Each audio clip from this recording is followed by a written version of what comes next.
comentábamos al inicio del programa que tenemos nuevas cifras de empleo. La tasa de desocupación nacional fue de 8,9%, de acuerdo al INE, subió 0,2 puntos porcentuales en 12 meses, básicamente por un aumento de la fuerza laboral, es decir, personas que están activamente buscando trabajo.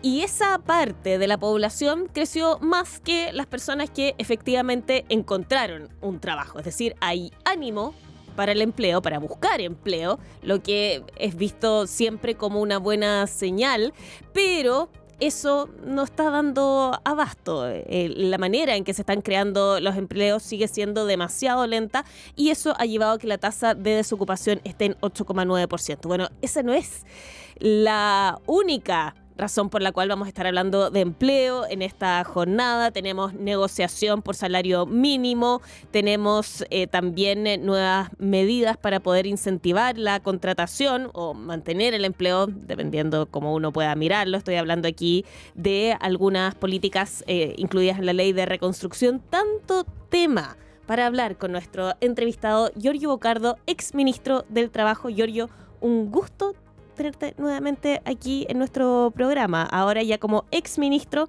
y te tratamos con el nombre de pila. Muy bien. En este minuto, un cambio de vida, ¿o no? En este mes y medio que llevas fuera del gobierno. Bueno, hola Gabriela, saludar a todos los que nos escuchan aquí en Radio Pauta. Y sí, de momento, papá feliz, estoy muy dedicado a la crianza de mis mellizos. Mi señora volvió también. Que nacieron en la mitad del gobierno. Sí. Así que ahora estoy dedicado a esas labores, volviendo un poquito a la universidad y por supuesto también preocupado de la coyuntura nacional, internacional y todos estos temas que pudimos conversar muy largamente durante estos años, como es el tema del crecimiento, el empleo, las reformas laborales, entre otros. Así que contento de estar aquí nuevamente como ciudadano. Sí, pero de todas maneras preocupado, como todos, yo creo, por la tasa de desocupación, por el desempleo en general. Este es solamente un indicador, pero es un indicador importante a la hora de evaluar la salud del mercado laboral. Y llevamos ya 39 meses con una tasa de desocupación por sobre el 8%. Estamos rondando ya el 9% con los números de hoy. Ese nivel de 8% más, ¿ya es estructural para nuestra economía? A ver, el desempleo, la desocupación viene aumentando en Chile de manera bien sistemática desde el año 2013, que coincide con una etapa de crecimiento del país más bien moderado y también con un estancamiento de la tasa de productividad, más allá de la coyuntura de los últimos años. Dicho eso, creo que además del efecto de pandemia, que evidentemente generó un deterioro importante del mercado laboral, la clave está acá, creo yo, en justamente eso, no solamente detectar que hay una dificultad estructural de nuestra economía de crear más puestos de trabajo de los que las personas salen a buscar con el efecto de ir reduciendo la tasa de desocupación, sino que sobre todo, y eso lo pudimos conversar en muchas ocasiones, de poner foco en las personas y en los grupos que hoy día están teniendo más dificultades. Y yo creo que el dato más preocupante, después de varios meses en donde habíamos logrado que la tasa de desocupación femenina se redujera de manera muy significativa, es que haya vuelto a los 2 dígitos. A mí me parece que ese es el dato que habría que observar. Y mi preocupación, visto más desde la mirada de las políticas públicas, es que las herramientas, los instrumentos que pueden ayudar justamente a enfocarnos en ese 10% de desocupación femenina, hoy día no están puestos en el debate público. Si tú observas, la tasa de ocupación masculina está en torno al 8,1%. Y eso evidentemente yo diría que es una doble preocupación porque sabemos las razones de por qué a las mujeres les cuesta más encontrar trabajo y por lo tanto no es solo un problema de creación de puestos de trabajo, sino que además se están ocupando más los hombres que las mujeres cuando salen a buscar trabajo. Sí, pero ahí es un dato importante el que mencionas, porque la tasa de desocupación masculina se mantuvo en 8,1%, lo cual está lejos de ser una buena cifra, pero de todas maneras se mantuvo. En el caso de las mujeres aumentó del 9,5% a el 10%. Este es el nivel más alto desde el trimestre marzo-mayo. ¿Qué pasa aquí? ¿Por qué en este trimestre aumentó tanto la desocupación? Y te lo pregunto también pensando que este es el último trimestre en el que vamos a tener cifras que todavía pueden ser analizadas, sí, claro, pero bajo la óptica del gobierno pasado, que estuvo hasta el 11 de marzo. Mira, yo diría que hay un punto acá, a propósito del debate más general, es que más allá del trimestre, que uno lo puede ir observando con mayor atención, creo que hay un punto que es fundamental, que es que es que si uno ve la serie larga, efectivamente hay una dificultad estructural de insertarse laboralmente y particularmente de las mujeres. ¿Ya? Eso por el lado de quienes demandan trabajo, efectivamente hay una dificultad hoy día por las tasas de crecimiento y hay un debate hoy día que es lo que permite, de cierta forma, que el país vuelva a recuperar ciertos ritmos de crecimiento, sobre todo considerando el contexto global.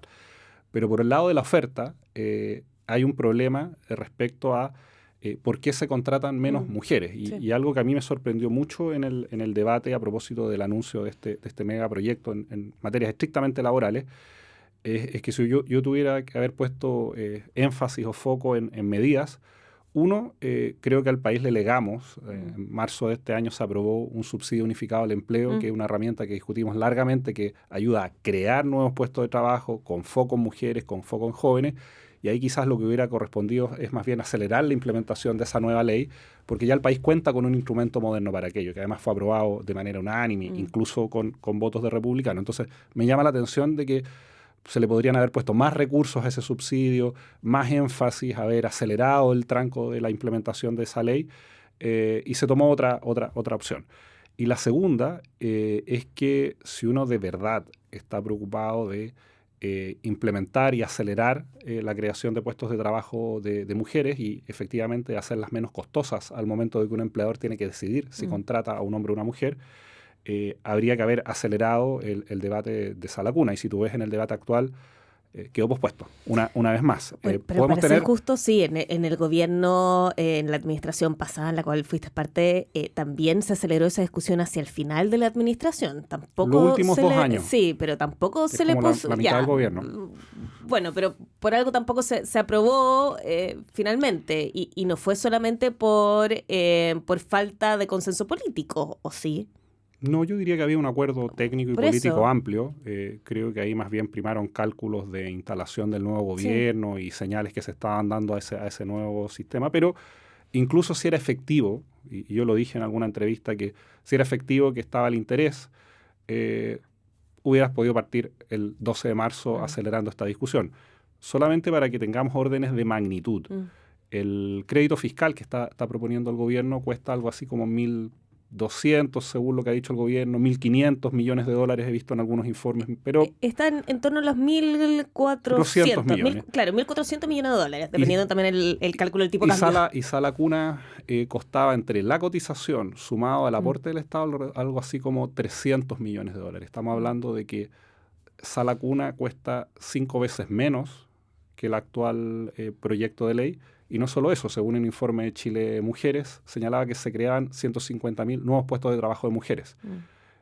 Si uno observa al menos la presentación que tuvo el ministro Quirós, dijo que no sabía si es que iba a crear nuevos puestos de trabajo. Entonces, cuesta entender de que si efectivamente se logró construir un consenso respecto a que, primero, el desempleo femenino debiera ser la principal preocupación como país en términos de políticas de empleo. Y segundo, que la mejor política de empleo se llama Sala Cuna, no se le haya puesto énfasis, siendo además una política significativamente más barata. Creo que ahí hay un problema de foco. Ahora, es más barato para el Estado. El argumento de parte del gobierno ha sido que no se quiere encarecer tampoco la contratación para las empresas. Porque según el argumento, aquí también poniéndole nombre y apellido, es que ya se ha encarecido demasiado el costo laboral.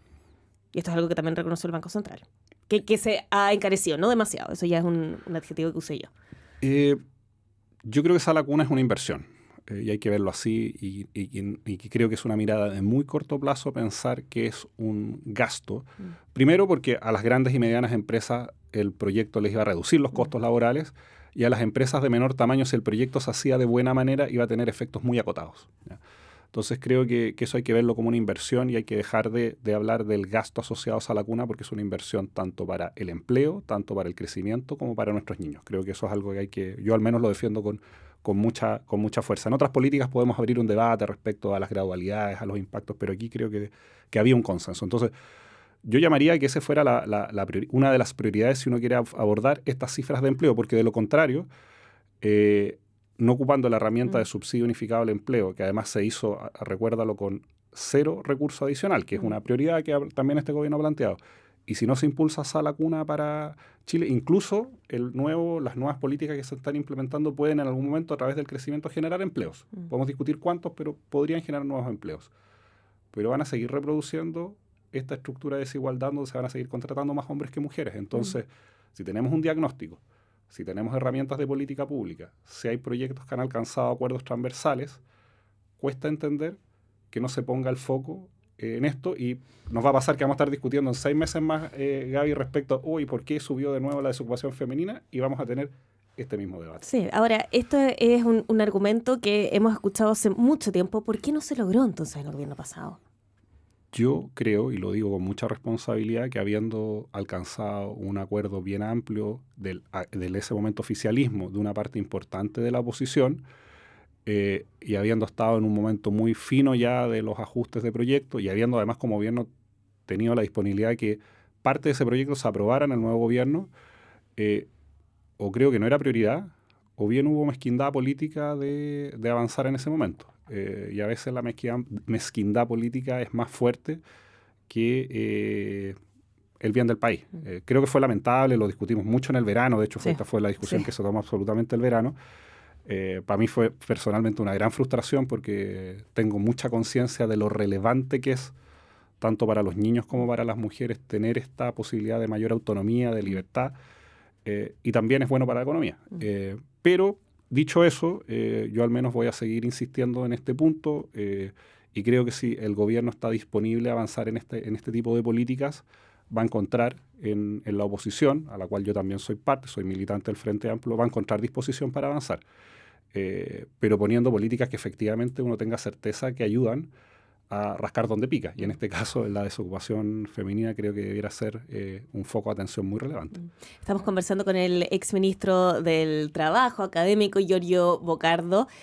Mencionabas el tema del crédito tributario al empleo que viene en la ley de reconstrucción, en este megaproyecto, en esta agenda económica que buscaría bajar el costo laboral.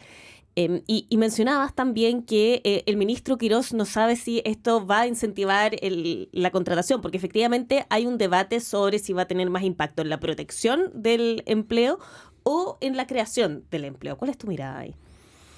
Mira, yo particularmente en este punto es una política que no me gusta. Básicamente, primero la encuentro muy costosa, solamente para tener órdenes de magnitud. Supongamos, quedémonos en los 1.400 millones. Quedémonos en eso. Doy esa cifra. Sí. Yo tengo una cifra más alta, pero concedo esa cifra. 1.400 millones de dólares. La PGU solamente sale algo así como entre 6 y 6,5 billones. Es decir, estamos hablando que esto es como un cuarto, un quinto de la PGU. O sea, es harta plata. Estamos hablando de la política social más importante del país, y esto en órdenes de magnitud es muy importante. El subsidio al empleo, por ejemplo, que aprobamos en el gobierno son 200 millones de dólares. La franquicia tributaria que se anunció que se quería eliminar son 230 millones de dólares. Entonces, no hay como parangón en términos de política pública de empleo algo de este tamaño, primero. Segundo, un tercio de este crédito sería empresas de gran tamaño. Estamos hablando que le vamos a entregar al gran retail, un subsidio por cumplir la ley. No sé si le debiéramos como dar un premio por cumplir la ley. Tercero, es un subsidio que además no te asegura creación de nuevos puestos de trabajo, porque tú vas a pasar la planilla laboral, y lo más preocupante es que genera un incentivo para que las empresas fijen un tope salarial en torno a los 1,5 ingresos mínimos, porque después de eso pierdes el subsidio. Entonces creo que ahí hay un diseño en donde es una política muy costosa, que no va a generar efectos necesariamente de creación de nuevos puestos de trabajo, y a un costo social muy alto, habiendo otras herramientas disponibles para poder avanzar en aquello, como es no un crédito, sino que más bien un subsidio en los grupos que hoy día lo requieren, y que además es un subsidio tanto para el empleador como para el trabajador. Pero eso ya existe ahora. Existe. Por eso sí llama la atención que, habiendo estado casi 2 años tramitando un proyecto de ley que se logró aprobar por unanimidad, y cuesta encontrar proyectos que tengan unanimidad con republicanos arriba en cualquiera de los proyectos del gobierno anterior, no se ocupe esa herramienta, o se acelere, o se le inyecten más recursos. Porque yo creo, y de aquí tengo una hipótesis, es que pareciera que hay un convencimiento mayor que Este crédito es más bien una segunda reforma, una rebaja de impuestos 2, y que sobre esa creencia de rebaja de impuestos viene todo esto de que, con menos impuestos se va a invertir más y se va a crecer, y eso potencialmente genera más empleos. Creo que es ese convencimiento, que es bien ideológico, porque económicamente hay opiniones a favor y en contra en el mundo, prima más que estar más bien preocupados de una herramienta de política pública que técnicamente sea efectiva para incentivar la creación de empleo. Y creo que ahí la como sobreideologización está ganándole a la evidencia técnica, que te muestra que otro tipo de herramientas pueden cumplir ese propósito de mejor manera y mucho más baratas para el país. Bueno, el mismo ministro del Trabajo, Tomás Rau, salió a defender el proyecto esta semana. Por supuesto, él es parte del gobierno también, pero dijo que estaba abierto también a discutir si es que existen otras políticas que fuesen más ideales justamente para la protección y creación de empleo. Ahora, según lo que yo entiendo, Giorgio, tú dices que lo mejor sería entonces inyectarle más recursos al subsidio único de empleo que fue tramitado en el gobierno anterior, y al mismo tiempo impulsar la ley de sala cuna universal. O sea, ¿Lo entiendo así? Si el objetivo es enfocarnos en las dificultades estructurales que hoy día tiene el mercado laboral, por el lado de la oferta, porque siempre hay que olvidar que si las empresas no tienen capacidad de crear nuevos puestos de trabajo, todos los incentivos por el lado de la oferta van a ser insuficientes. Pero entendiendo que el país vuelva a recuperar ciertos ritmos de crecimiento, creo que podrían ser políticas más eficientes la que te estoy señalando. Bueno, a propósito de discusión de políticas públicas, finalmente no hubo acuerdo en la negociación por el salario mínimo. En general no hay, pero de todas maneras es un ejercicio cívico y beneficioso que siempre se crea en estas mesas entre el Nosotros gobierno y los tuvimos 4 trabajadores. años de acuerdo, firmado, hay que decirlo. Bueno, pero eso también fue bien excepcional, ¿o no? Yo creo que han habido ¿Más años de acuerdo desacuerdo? que años de Ok, desacuerdo, ok. pero particularmente en en nuestros últimos 4 años hubo 4 acuerdos de salario mínimo. Bueno, en esta ocasión no hubo acuerdo porque efectivamente las posiciones estaban muy distanciadas. No tengo recuerdos de que hayan estado tan distanciadas cuando ustedes estuvieron también al mando. Aquí desde el gobierno decían que tenía que subir lo mismo que la inflación, en torno IPC. al 4% exactamente, y desde los trabajadores hablaban de 3 o 4 veces más. Como Eso. 640 y Exacto. algo mil. No estuve tan al detalle de la negociación. Pero sí. fue eso. La posición del gobierno era A y la de los trabajadores era A por 3,5 aproximadamente. En el caso de esta negociación, desde el gobierno dijeron que en realidad tenía que estar en torno a la inflación porque no están las condiciones en el mercado laboral. Mirando los números que estamos teniendo hoy, ¿están o no las condiciones? Mire, yo creo que había una diferencia importante por lo menos en el gobierno anterior respecto a cómo se abordó el salario mínimo, que el gobierno del presidente Boric en su programa había dicho qué es lo que pensaba del salario mínimo y cómo se tenía que avanzar. Y pusimos un horizonte que era más normativo, tenía un guarismo, que era normativo de que era que una persona con una jornada completa y con un empleo formal estuviera por sobre la línea de la pobreza, que algo que para el estado de desarrollo que tiene el país nos parece un piso. Y avanzamos gradualmente, escalonado, unos años subió más, unos años subió menos, pero el foco era ese. Yo creo que con el actual gobierno no sabíamos hasta ahora cuál era su política de salario mínimo y lo que pensaba. Si sube mucho, si sube poco, si sube IPC, si sube IPC más algo. Y es evidente que del mundo del trabajo, del mundo sindical, la aspiración es a recuperar cierto poder adquisitivo, sobre todo en momentos en que la situación internacional, la situación de las bencinas, está generando shocks inflacionarios que impactan en el costo de la vida, sobre todo las personas que más lo necesitan, en los alimentos, en los elementos esenciales. Por lo tanto, creo que más allá del guarismo, y que uno siempre puede pensar que en una negociación se parte más lejos, más dentro, como decía, no conozco los detalles de la negociación y no me gustaría opinar de ese detalle, sí me parece que la discusión de salario mínimo también se discutían otras cosas, por ejemplo, reajuste de la asignación familiar, del subsidio único familiar, a veces uno comprometía una ley que iba a avanzar o la ratificación de un convenio. Entonces, cuando uno lo marca así, a lo mejor, claro, el guarismo puede ser un poco más, un poco menos. 637.000. Pero cuando solo te concentras en ese punto, creo que es legítimo que los trabajadores aspiren a ir más allá de el recuperar poder de compra. Sí. ¿Ya? Y eso creo que, más allá de la diferencia, creo de que en el fondo el efecto que se está planteando es que los trabajadores se van a mantener en torno a la inflación. Y yo más allá de eso, creo que muchas veces lo lamentable no llegar a acuerdos es que después no solamente a veces tú te cuesta más en el Congreso, sino que los países van construyendo cierta política que cuando a veces se interrumpe, después eso genera también ciertas tensiones. O sea, yo llevándolo al paquete de la mega reforma, creo que una vez uno puede ganar proyectos por 2 votos, por 3 votos, por 5 votos.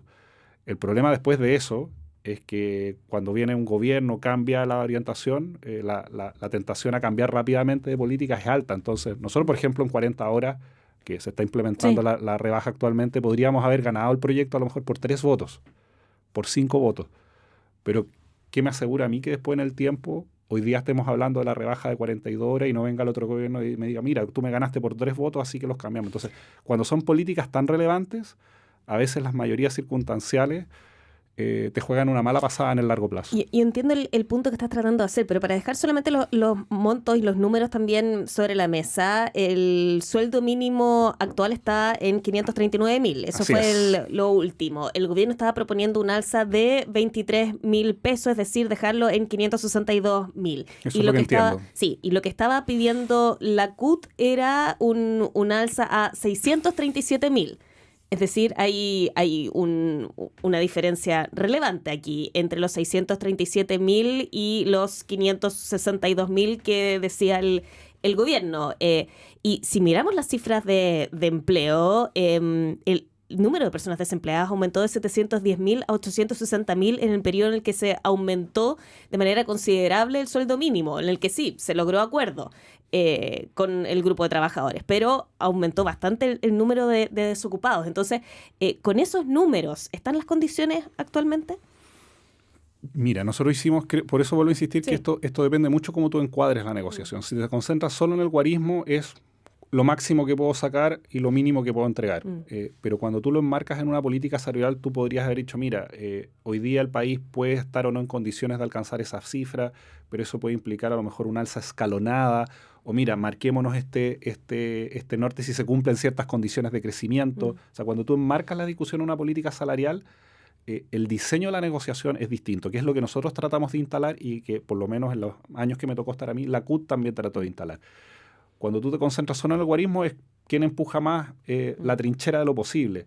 Pero lo que hay que responderse primero es, mira, nosotros como gobierno creemos que en el mediano plazo los salarios mínimos debieran ir en esa dirección. Bueno, veamos qué tan rápido o qué tan lento el país puede avanzar. Como esa discusión no sé si se dio, creo que la pregunta que tú me señalas no se puede responder de manera directa si es que tú no incorporas estos otros elementos. Entonces, nosotros al menos sí como sector defendemos que las políticas salariales tienen que ir más allá, tiene que ser un salario que te permita tener ciertas condiciones mínimas, eso el país tiene que ver los caminos para alcanzarlo, y como te decía, creo que los acuerdos le hacen bien al país, pero también está el Congreso, y en el Congreso también todos los actores tendrán la posibilidad de plantear si esto fue suficiente, si están los votos, no están los votos, pero sí me parece que se rompe una mirada sobre el salario mínimo en esta negociación y que uno esperaría que quizás en mejores condiciones económicas esto se volviera a instalar como política salarial y no solamente como reajuste de guarismo.